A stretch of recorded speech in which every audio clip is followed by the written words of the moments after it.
Okay. Okay. Hamudar hano michaveiro. A person who's mudar hano, person says he's not going to benefit from someone else. He's not going to benefit from someone else. Lo yashi lenu. He should not lend the other person. So the Gemara is going to ask a question. If I say I'm not going to benefit from you, so why can't I lend you? It should be the other way. The other person is not able to benefit from him. If I say I'm not going to benefit from you, Reuven says to Shimon, I will not benefit from you. It says Reuven is not permitted to lend Shimon. Why not? The Gemara is going to ask that question. Lo yishenu v'lo yishal mimenu. He should not lend. He should not. Now, when you lend a vessel, in Hebrew the term is sheila, borrow, because you return the same object. When you borrow money, it's called lending, halvo, lo yilvenu. It's a different term, but it's, so it says in the Mishnah, you're not permitted to lend or to borrow, meaning a vessel, an object. Lo yilvenu, you're not permitted to lend him money. V'lo yilvimenu, you're not to borrow from him. So borrow from him makes sense. Why? Because I said I will not benefit from you. So I can't borrow your vessel, and I can't borrow money from you. V'lo yimkalo, I'm not permitted to sell you. V'lo yikach mimenu, I'm not permitted to purchase from you. So selling, I understand, because the Ran explains, let's say I'm selling you something which is a good buy. See, I'm benefiting you, but why can't I buy from you? I'm doing you the favor. But the Mishnah says, although I said I will not allow you to benefit from me, or me to benefit from you, I can't lend you, I can't sell you, and so the Gemara says, Bishlomo, we have to do the Ran. Bishlomo lo yilve mimenu v'lo yikach mimenu v'lo yishum mimenu. That's the Ran's Girsa text. I understand why you're not permitted to what? To borrow from him, purchase from him, or to borrow from him. The Kamahani lay, because since the matter was that the person says, I will not benefit from the other individual, we're on Mem Gimel, right? Elo lo yilve himenu, my Kamahani lay. But why can't the other party borrow from him? Right? So, Ubishlomo lo yilve menu, lo yikach menu, the Kumasani mine, el lo yishal mimenu, my Kumasani mine. Rabbi Yosef was going to know so Rabbi Yosef says, you know what was the Mishnah speaking about? Each one said he will not benefit from the other. Reuven says to Shimon, I will not benefit from you. When Shimon said to Reuven, I will not benefit from you. So since each one said they will not benefit from the other, so therefore in both directions, neither could benefit from the other. That's the way he explains the Mishnah. Even though if you read the Mishnah, Muda no mi chavero, it seems to me it's only a one-sided situation. But no means each one made a netter, he's not going to benefit from the other. That's the way he's explaining in the Mishnah. Following? Abayom no gzeiro lishol mishum lahashil v'chein kula gzeiro. It's all gzeiro. What are we concerned? If I lend you, I may borrow from you. If I lend you money, although I'm permitted, I may borrow from you. If I sell you, I may buy from you. So it's a rabbinic. On a Torah level, I'm permitted to lend you, I'm permitted to sell, I'm permitted to everything. But we're concerned once you get involved in one direction, it may go in the other direction. Therefore, rabbinically, if you make the netter, we don't want to allow you that interaction in these contexts. We don't want it to be, because it could turn out that you'll be benefiting. Okay?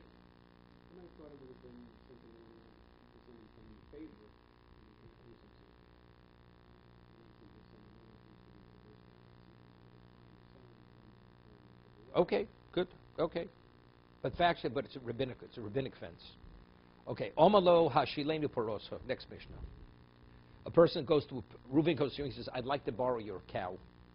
Omalo ena pnuya. So the one who he made the request of says, "My cow is preoccupied. It's not available." So the man asks, "Can I borrow your cow?" The other man responds, "It's not available." So the man gets upset. The one who wanted to borrow the cow, what he says. He says, I will not benefit from your cow ever. I make a netter that your cow will never plow my field. Because he realized the man just doesn't want to lend him the cow. He says, you know something, I don't need your cow. Not only that, I make a netter, I will never benefit from your cow. Your cow will never plow my field. If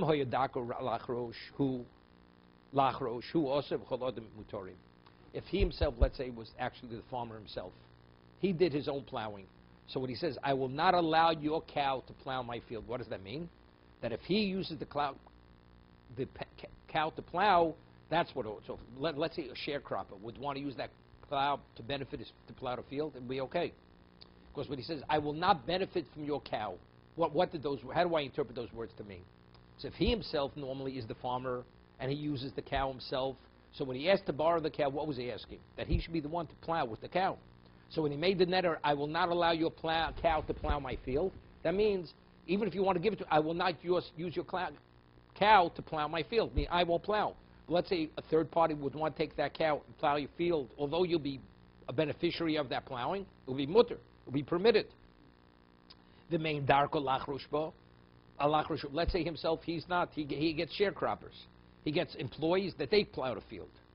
So that means, so when he said, I will not allow your cow to plow my field, what did he mean? That means I will not benefit, my field will not benefit from your cow. Kolod masurin, right? Not only is he not permitted to use the cow to plow his field, no one's permitted. You understand the difference? No, so but make that differentiation. If he himself is the farmer, he plows the field himself. So when he say, I will not benefit from your cow, in what context did he mean? Where he would use the cow. Well, let's say a third party would want to use the cow to plow the field. That's not included within the neder. But if he himself never plows the field, he always has other people plowing the field with a cow. So it is, I will not use the cow. What does that mean? I will not allow my field to be benefit from your cow. Exactly. Right, exact same language. Right.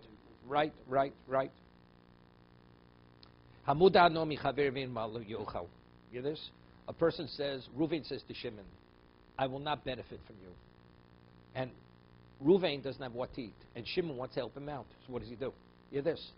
Ruvain says to Shimon, I will not benefit from you. And now Ruvain becomes destitute. And Shimon wants help. See, he's not permitted to give him directly, correct? So how does he help him out? So it says, so Shimon goes to the storekeeper, and Shimon, there's a storekeeper that Ruvain normally shops at the store. Okay?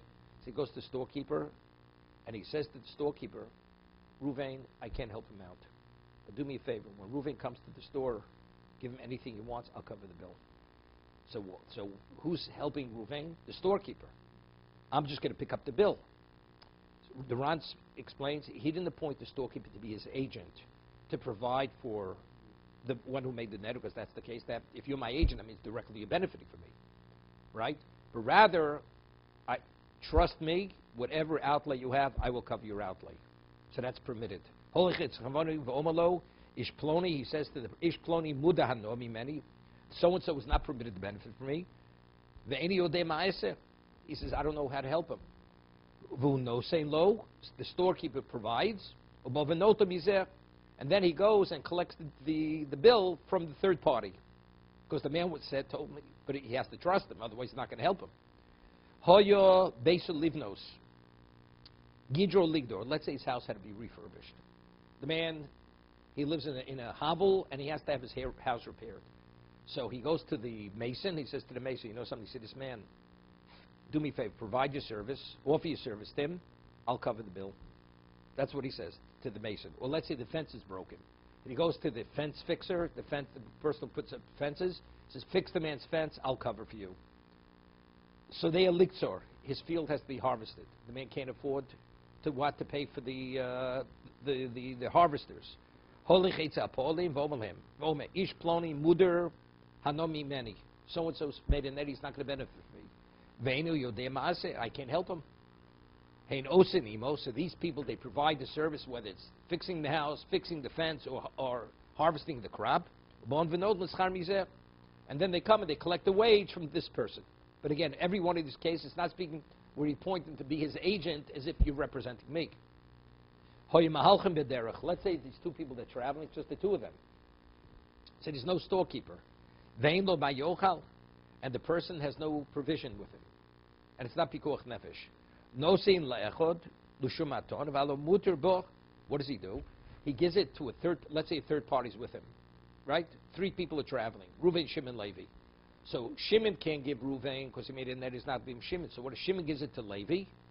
He says, Levi, this is yours. And do me a favor, help out Reuven. So it's fine, because since he gives him a gift, so therefore it's permitted. Dalid, excuse me. Where is it La'achir. It says, Nosi maton la'achir, v'alo muter bo. Em'eni mo maton. Let's say there's no third party with them. It's just two of them traveling. Menicha alaselo ala ged, v'oma laharim mufkorim, l'kol, mishiachbots, v'alo noto. You know what he does? He puts it on a fence or on a rock. He says, I deem it ownerless. Even though the reason why he's deeming it ownerless to the man should have what to eat. Because if it's his, it's a problem. Of course, when he takes it, whose item is he taking? He's acquiring the gifters. But if he puts it on a fence or on the rock and he says it's ownerless, so when Ruvain takes it, whose object he's taking? He's taking something that doesn't belong to anybody. It's not a problem. Rabbi Yossi Oser. Rabbi Yossi says you're not permitted to do it. So the Gemara is going to discuss why does Rabbi Yossi, why is he opposed to it? Factually, even though the one who disowned it, he disowned it because he wanted to help the other person, but factually, when the person who made the net is benefiting from, whose item is he benefiting from? It's an ownerless item. So what does Rabbi Yossi say? Ose, Rabbi Yossi says you're not permitted to do this. Okay, so the Gemara will explain this. Let's see the Gemara. Let's see the Ran.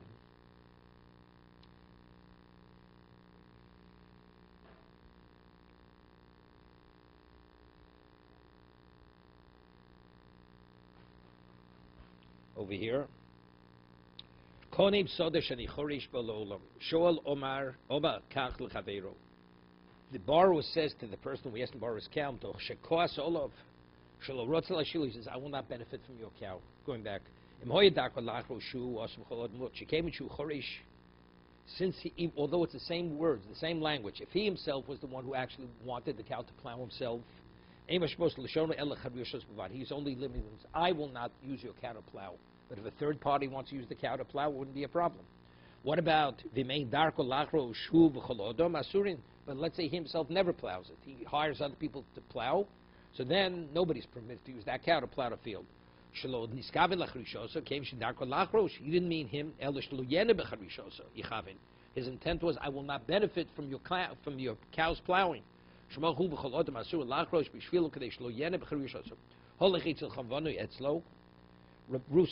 the chiddush? Even though this storekeeper normally gives this third party credit, right? Ruvain cannot benefit from Shimon. So Shimon goes to the storekeeper, do me a favor. I have a line of credit with you. Give this man the food, put it on my tab. So if he has a line of credit, that means, so who's the storekeeper representative? You'd say, he's the agent of the man, so then it wouldn't be permitted. The chiddush is, he says, that's the chiddush. We don't say that the storekeeper is the agent of the one who he said he won't benefit from. Let's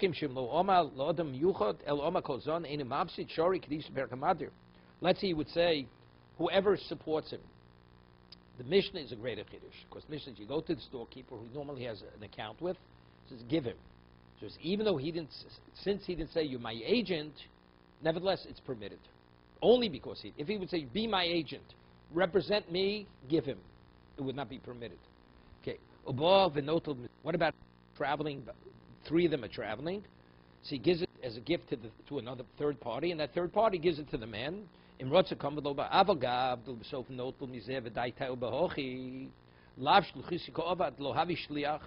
What you would think, you have Ruvain, Shimon, Levi. Ruvain is not permitted to benefit from Shimon because he made in that, I will not benefit from you. Shimon gives it to Levi. Levi now gives it to Ruvain. So even though Levi understands why is he giving him a gift, he's giving him a gift because he wants to provide for Ruvain. So you think maybe that he's his agent, and if he's his agent, it's a problem. It's not an agent. Although he's giving it as a gift only because he believes Levi is going to give it to Ruvain, therefore that's the reason why it's permitted. You following what I'm saying? Somebody says, I will not benefit from Norman. And this person, I want to help out. So I give you a gift, a food, and now you give the gift to the third party. No. Ruvain says he will not benefit from me. So what do? But I want to help. I give to you. But why am I giving it to you? Because I want it to be yours, because I know you're going to pass it on to him. So it's like a semi-agent. So basically, I want you to give it to him. Even though if you have a right, if you want to keep it for yourself, you keep it for yourself. But since I believe you can do the right thing, you're going to give it to him. So the parents like you're my agent. Maybe that would not be permitted. Mishnah says it is permitted. Right? It's permitted. Why? Because factually, I did not appoint you to be agent. And if you want to retain it for yourself, factually you could.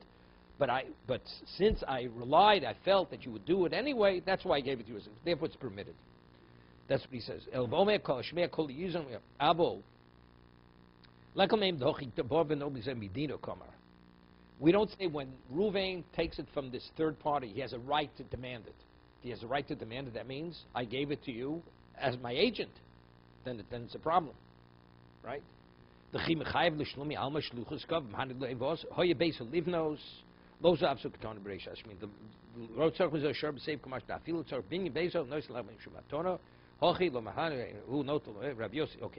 let's get to the Gemara. Now we have to understand. Rabbi Yossi says you're not permitted to do it.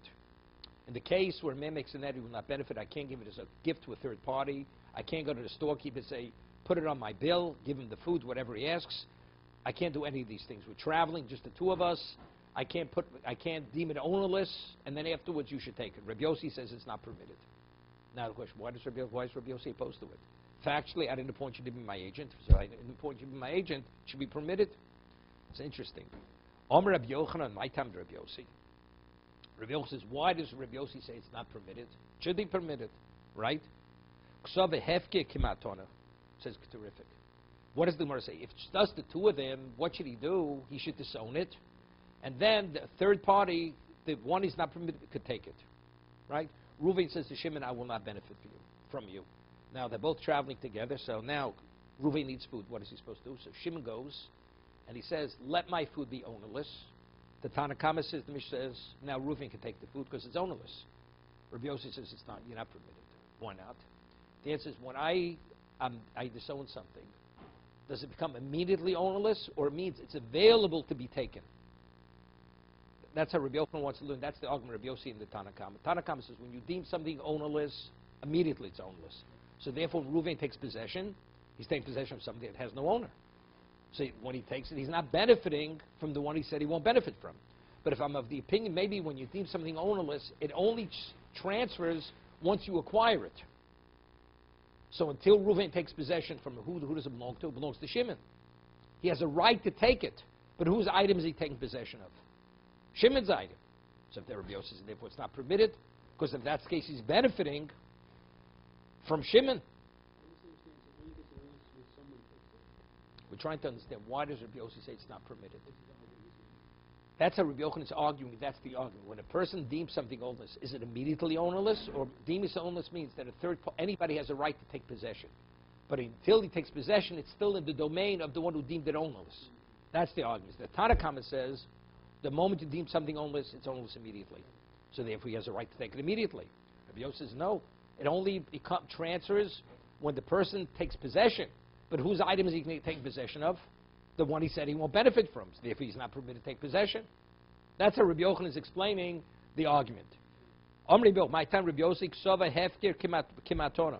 Ma matona or the osi rishus nosin rishus loke mekabel. If I say I'm going to give you a gift, I said, Norman, I'm givting gifting to you, and you didn't take possession, and I say I changed my mind.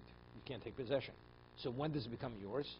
As long as I'm still agreeable to give you as a gift, it only becomes, you have a right to take it. Once you've taken it, it's yours. But until you've taken it, it's not yours. Rabbi Yossi holds that's exactly the concept of hefker. When you deem something ownerless, it only gives a third party a right to take it. But when does it transfer out of the domain of the one who deemed it ownerless? Only once the person takes possession. That's how Rabbi Yochanan is explaining the argument of Rabbi Yossi and the Tanakama. Yeah, Adosi Rishus Zocher. Moshe Rababa. So Rababa asks a question on Rabbi Yochanan's interpretation. Velanota v'ochel. Yeah.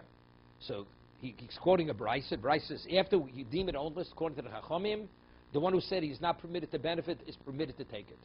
Of Rabbi Yossi Oser, listen to this. Rabbi Yossi says it doesn't work. Rabbi Yossi, a Mosai, Bismach Nidro Kodem Lefkero. What Rabbi Yossi says, when the third party is not permitted to take it, that's only if the netter preceded the deeming it ownerless. Here, I said in that, I will not benefit from you. I said to you, I will not. Now you deem the food ownerless. That's Rabbi Yossi says, I'm not permitted to take it. But let's say I first deem it ownerless, and then I make a netter. Then you could take it. Why? But according to Rabbi Yochanan, if it remains in the domain of the one who deemed it ownerless until the person takes possession, why does it make a difference if I made the netter before or after? In either way, I'm taking possession of the item that belongs to the person I'm not permitted to benefit from. That's his question. It says in the Rabbi Yossi, Rabbi Yossi, Mosai, When are you not permitted to take possession? When he made the neder prior to deeming it ownless. But if he first deemed it ownless, and then subsequently makes the neder, hareze muter. Rabbi Yosef says, I agree with you. Then he could take it. But if you tell me it only leaves the domain of the one who deemed it ownless, only when the person takes possession, mali nidro kodem lefkero, mali efkero kodem nidro. Why should it make a difference if the neder preceded the hefker or the hefker preceded the neder? Either way, when he takes possession, whose item is he taking possession of? Of the one he's not permitted to benefit from. That's his question. So you see clearly from this brisa that Rabbi Yossi agrees that when you deem something ownless, what is it? It's ownless immediately. Because if not, it shouldn't make a difference if the neder precedes the hefker or it follows the hefker. Either way. Who most of lo mufashani lo. So he asked the question. Rabbi asked the question of Rabbi Yochanan, but he answers it. How does he answer it? Kol hanoder ein data al mashi hefker. In this, because we say that since I'll tell you really, Rabbi Yochanan is correct that when you deem something ownless, it remains in the domain of the one who deemed it until the person takes possession. But when a person makes a neder, what does he include with the neder in his mindset? Did he include everything, even something that already was deemed hefker, or something which he did not deem yet hefker? If a person initially makes it, I will not benefit from you. So when I said that, that means all what you had, I had no right to take. That's all included. But let's say you already deemed something hefker before I made the neder. So that means before he made that, I had a right to take it, whether you like it or not, because you already deemed it hefker. So when I made the neder, I will not benefit from you. I will not benefit from you with something that's yours that I have no right to take. So it was not included in the neder. That's why the brisa makes that differentiation. Okay? Let's see the Ran now. We have time. We have time to go through the Ran. Because it specifically uses certain examples like food when someone needs to eat. Otherwise, what? Critical thing. Does it exclude other things? We'll see the Ran. That's the chiddush. That's what the Mishnah says. What about the man needs his fence repaired, or he needs his house fixed? That's the chiddush. It's not only for food. No. We're talking about his field has to be harvested. It's financial loss. As long as there's a separation and it's considered that you're not benefiting from me, we allow it. Okay, let's see.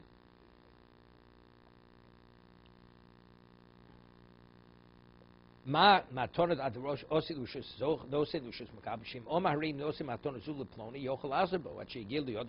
say I'm going to give you a gift, and I change my mind before you take possession, I have a right to back out. It does not leave the domain of the owner until the third party takes possession. And so therefore, if he wants to retract the hefker before the third party takes possession, he has a right to retract. So therefore, when he takes possession, if that's Rabbi Yosef's understanding, hefker, when he takes possession, from whose item is he taking possession of? Of the one that he said he won't benefit from. So we said, see, Rabbi asked the question, it says in the Brisa, if the neder preceded the hefker, so Rabbi says, but if you're telling me it's in the possession of the one he's not permitted to benefit from, what difference does it make if the neder preceded the hefker or the hefker preceded the neder? Because until he takes possession, it belongs to the one who deemed it ownerless. So why is it permitted? On that he answers, he says, the motzi hodabei, the delay avi. Factually, if he wants to back out, he can back out. The avi oselei lo sedov sheifkir b'feirush chal nidro elohocha hainu time mishum decholo oser chosav stami daito al mashifkir. When a person says, I will not benefit, it's only benefit from what?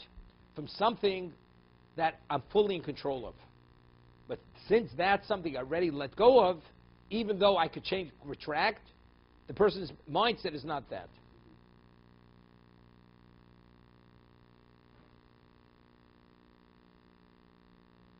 Okay?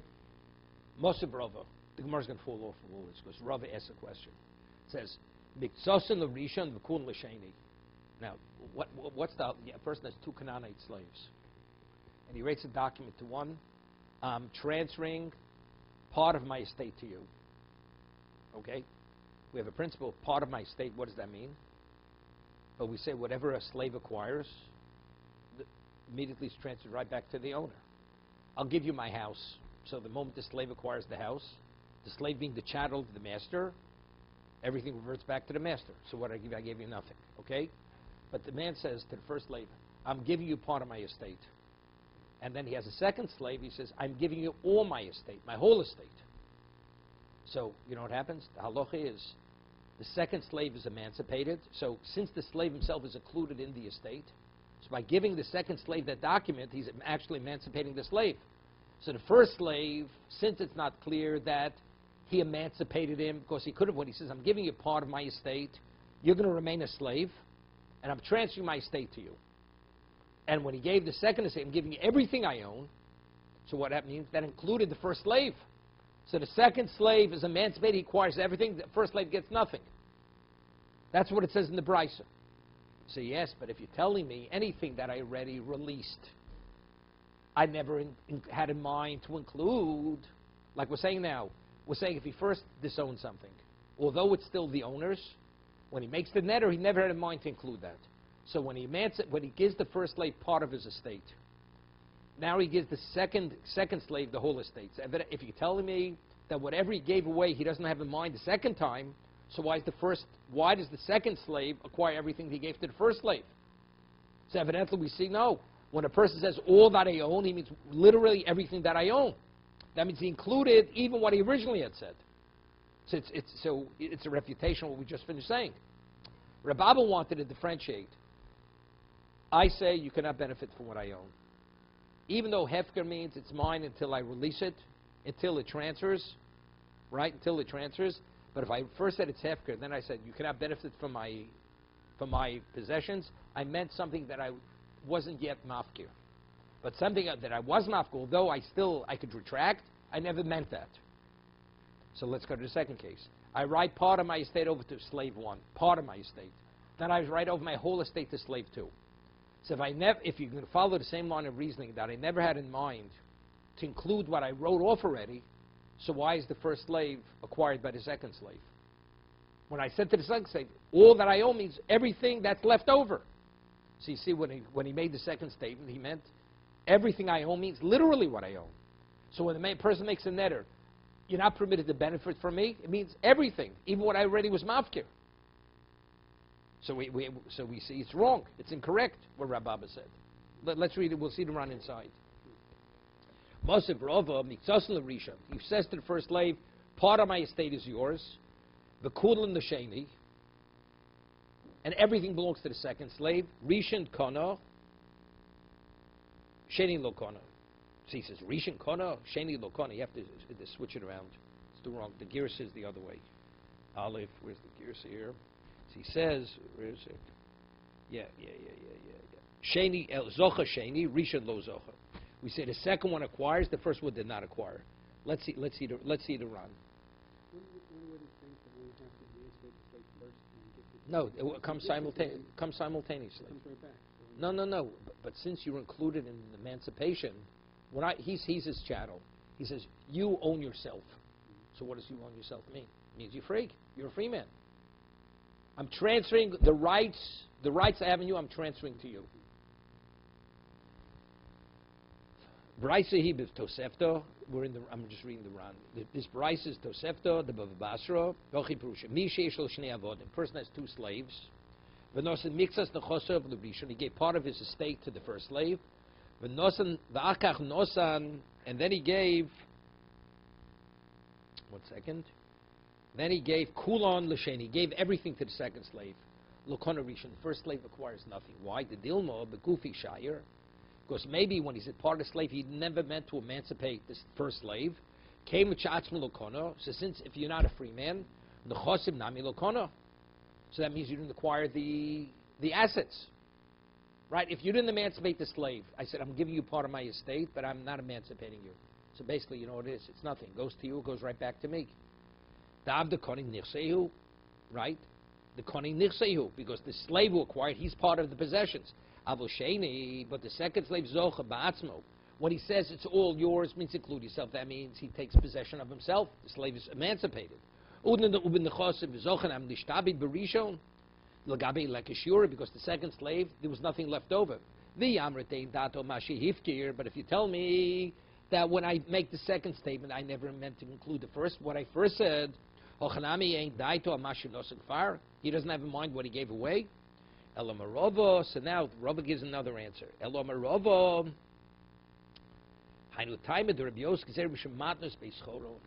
we're going to have this later. There's matnas beischoron. There's a story like this. A man's father made a neder. He will never benefit from his son. Never benefit from his son. Made a such a neder. Now the son is making a wedding. He's marrying off his daughter. And he makes a wedding. He wants his father to come to the wedding. But all the food that's being served at the wedding is the son's food. Everything's the son's. So what does he go to? He goes to a third party. He already paid the caterer. The wedding's about to go. And he says to the priest, I'm giving you everything a gift because I'd like my father to come. So what does the third party do? He says, I consecrate everything to the Beis HaMikdash. This guy has a fit.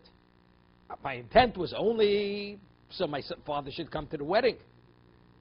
He says, man, he gave it to me. I had the right. But the man says, no, I only transferred it to you because only on the condition my father's able. If not, I never transferred it. So what is that? The whole thing is a farce, right? That means it's not a real transfer. Transfer means only you could do what you choose to do. So therefore, Rabbi Yossi is concerned here, because if we're going to allow the man needs food, and now the man disowns it. Let's say a third person would take it. So which case is the case of the wedding or the case of the no, that's the case of the wedding. That's the story with the wedding. Okay, so because at an instant they said a person does this kind of thing, we're not going to allow the father to come.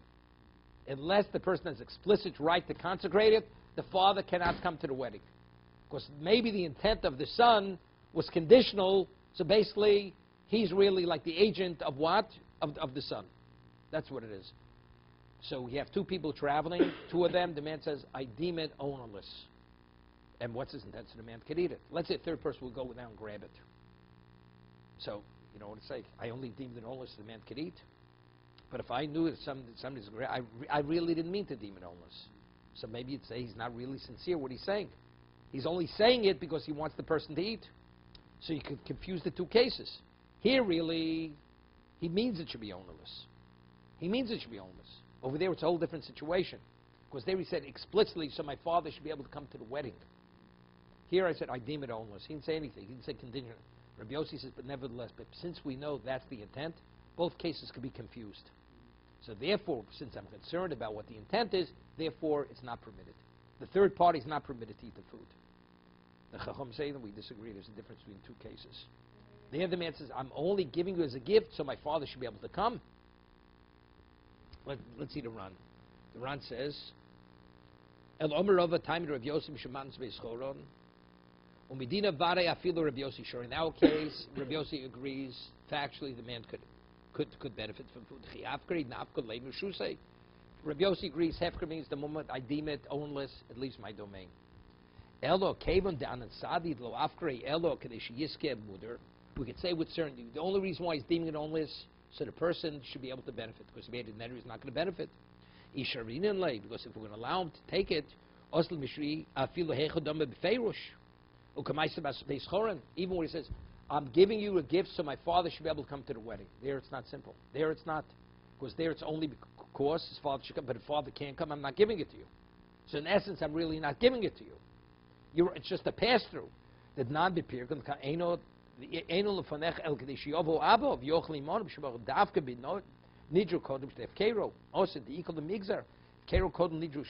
very good. If the person originally deemed it ownless, and subsequently made a neder, I will not benefit from you, Rabbi Yosef says, I have no problem. He could partake of that. Because it's clearly he didn't disown it because he wanted the person to benefit from it. Because he disowned it before the man made the neder. But if he made the neder first, and then subsequently says it should be hefker, it could be confused with the other case. The case with the wedding with the father. Therefore, he says, if first the neder was made, and then you want to disown it, and we could say, with you're only disowning the food so so-and-so could benefit from it. So it has a semblance of the other case. Rabbi Yosef says, rabbinically, you're not permitted. But if he first disowned it, which is no longer his, then I make the net. Why can't he eat it? Of course he could eat it. It's not mine. Right? further. So is it better if he gives it to a third party as the right to consecrate, or is it better if he just makes everything into what he wanted? If he wouldn't have said anything, everybody agrees it's ownerless, because that's called Vorm Shibalev. So, here he said, I'm giving it to you as a gift, so my father should be able to come to the wedding. That's it. No, wait. So the man says, if you're giving me a gift, that means it's mine. I'm consecrating it. The man says, I never intended to give it to you. That means it's not really mine. So the whole thing is a subterfuge. If that's the case, then of course your father can't come, because you never meant to release it into man's domain. It's only yours so my father could come. So in fact, is it mine? Mine means I can do what I want with it. If I can't do what I want with it, then it's not mine.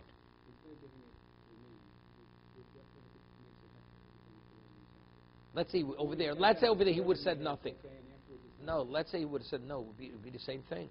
According to Rabbi Yossi, he would say everything is ownerless by the wedding. Then it's the case like the two people walking, and the man doesn't have watir. I said, let it be ownerless. Because we're concerned, what happens, you'll confuse that with the case where he says, I'm only giving to you as a gift so my father could come. We're concerned the two cases make him be confused. That's why rabbinically it's not. So it's clear, it's unrelated to the neder. Right. Good, terrific.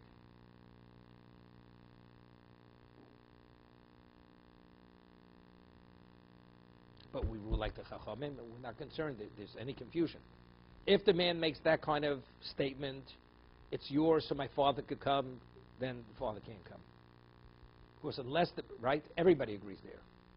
And if the man says nothing, he says, I'm just deeming everything ownerless, it's permitted. We're not concerned.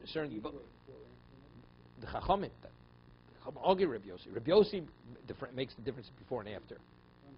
Okay, we're not concerned there's going to be confusion. You make it after the man's permitted to eat, and we rule like the Chachamim. Okay, interesting question. Now, the law is that if I disown my field, I disown a field, so the law is the Kohen gets truma when you harvest, bring in the harvest. You have to tithe. The Kohen gets truma, and then what do you have to take? You have to take 10% and give it to the Levi. Why do you have to give Misa to the Levi? Why? Because the Torah says, since the Levi has no portion in the land, therefore, giving him the Misa, that's his portion. But what happens if I deem my field ownerless, the whole harvest ownerless? So that's the case. The Levi has a portion. So then that harvest, one doesn't have to take Misa. I'll give you Shemitah. Everything's ownerless. When you bring in the harvest, you have to give Truma. Misa you don't have to give. Because it only says, Ki Levi nachla imoch. Because the Levi has no portion in the land. But he has an equal portion. During Shemitah, he's equal with everybody else. Nobody has any priorities on the harvest. It's all ownerless. Truma you have to take. Because it says this only specifically by Meiser. Because Levi has no chelek v'nachli imoch, he has no portion, or he's not part of the inheritance of the land. Therefore, you must give a meiser. Yeah, I know, but the truma you give to the coins for some other reason. It's not because he has no portion. This is said only specifically regarding the meiser. Okay. So what did these people do? The people who were really dishonest, they would deem the fields ownerless. And then afterwards, they would what? They would acquire the field. They would reacquire the field. But they never meant to really disown it. They never meant to disown it. They only used this as a cover that they meant it, so they should save on the 10%. So you know what the Chacham said? The Chacham said, you know something? When you disown something, if the man says, I disown it, it should be ownerless for 3 days. Let's say that's what he says. For 3 days. Hamafkes odeu. Person just, he said it should be ownerless. Tanya. Mafkes odeu koshloshi yom yochel larzabo. He disowned it. It should be ownerless. The first 3 days that he deems it ownerless, he could retract. Even though we just said everybody agrees once you deem something ownerless, you can't retract. But in this particular situation, a person could retract. Why? Because the Chacham say that since the man is dishonest, his whole intent is, by deeming it ownerless, that what? To save on 10%. So you know what the Chacham say? No, you could retract. So, and therefore, since you could retract, the hefker did not take effect. So if the hefker didn't take effect, you're going to pay the 10%. That means the Levi is not permitted to take it. They're playing the game of this guy.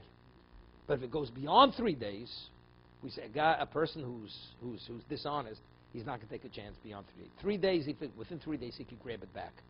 But if it's already word gets out there that something's ownerless, more than 3 days, he's already taking a chance. He's going to lose it. So after 3 days, then he doesn't have to give mice, because then he really means it. Within 3 days, dishonest people, they'll play this game. So they say, within 3 days, you could take it back if you want. After 3 days, you can't take it back any longer. Because the person who's dishonest is not going to take a chance and allow it.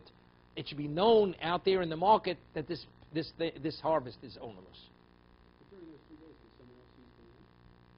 It's not seizing the land, seizing the crop, seizing the harvest. He's not disowning the land.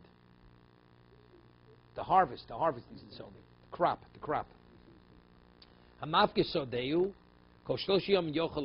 Within 3 days, the person could retract.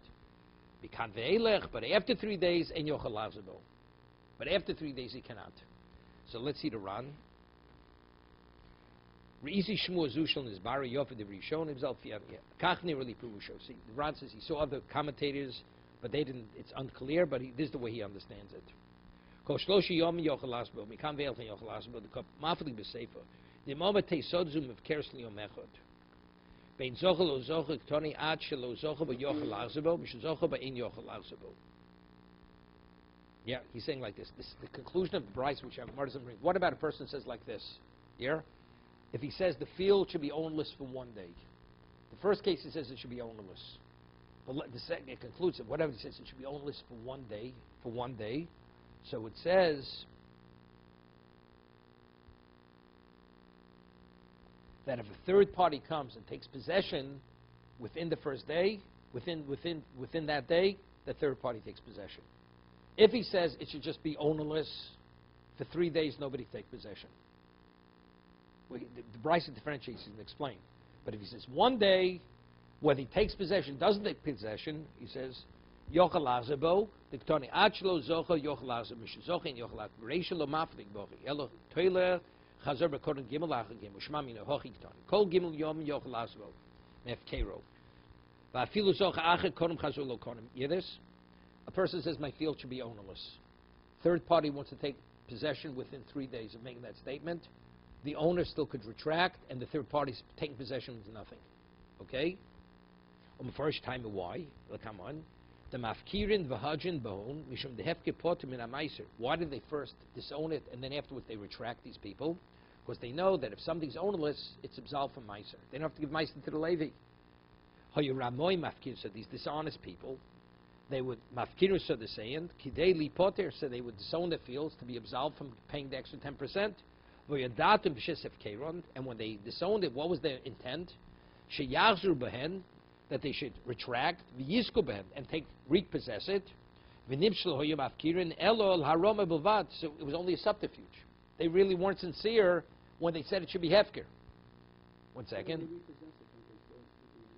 No, because the Levi had a chance to take possession. As long as Levi has an opportunity, it's like shvius. I'll give you shvius. Shemitah. Everybody can take. Let's say I harvest for myself during Shemitah. Do I have to give mice to the Levi? Once I take possession, Levi can't take it any longer from me, because the Levi had an opportunity to take what I took. As long as, but over here we're saying, even initially, the man never intended to really disown it. He only used it as a subterfuge to absolve himself from the 10%. No, Shemitah is no question. Everybody's potter from mice. It's not. I don't have to disown it. The Torah disowns it. The Torah disowns it. Doesn't make a difference.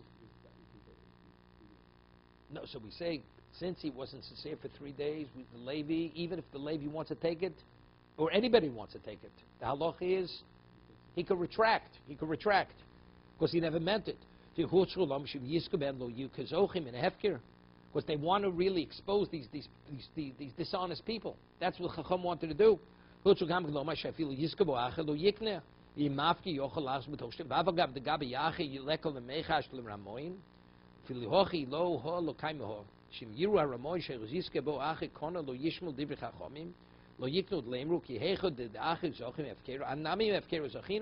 שגב שנוגע רמון ברמוסו כזה כל ימנו מסבר שהפקר דיקל מחש לא מדייתו מפקרי אל הרום לא הביא בפיחוך או לא מדאפיל זוך אחי יוכל להפקר לחזור שדיין לא נגמר מקבל לכם יוכל לחזור אפילו זוך ועוד המחכל הם נויחו ישום דאחר שלוש יום לקל למחש למרם כל שנה שהפקר רמוס.